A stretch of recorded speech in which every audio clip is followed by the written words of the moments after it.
So, would you pass an eye exam if God were your eye doctor? Hey friends, it's Pastor Mike from Fellowship Church. Always love to connect with you midweek. Hope you're having a wonderful week. Hope you know that we love you and are praying for you. That same question may be asked a little differently. How's your eyesight these days?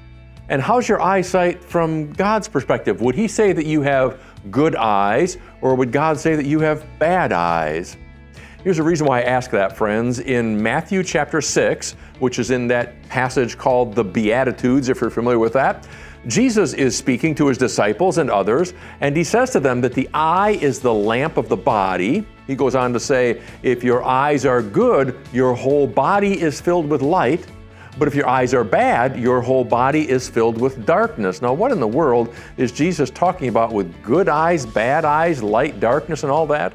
Well, friends, in their day, they considered a person to have either good eyes or bad eyes. And good eyes and bad eyes have nothing to do with 20/20 vision, astigmatisms, or anything like that. A good eye or a bad eye is simply the way that you view the world, or perhaps more accurately, the way that you view other people. So someone with bad eyes would be considered in Jesus' day to be someone who was judgmental, or someone who was always questioning people's motivations, maybe someone who assumed the worst.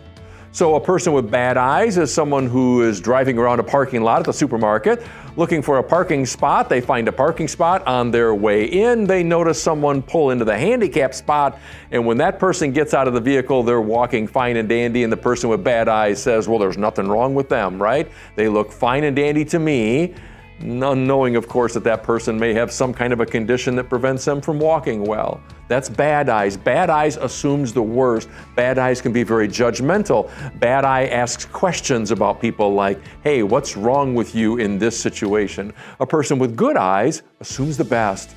A person with good eyes is very forgiving and very merciful and gracious, someone who's always wanting to believe the best about people until proven otherwise.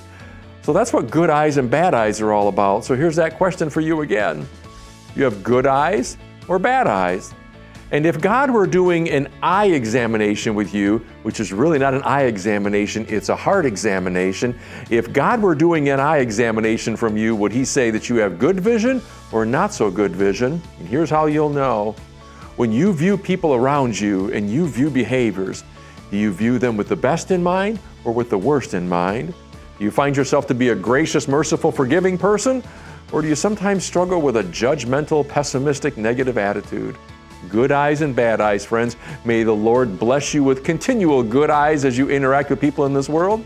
Just know that we love you and pray for you. Know that we always love to see you. I hope you're having a wonderful summer. Take care. God bless, friends.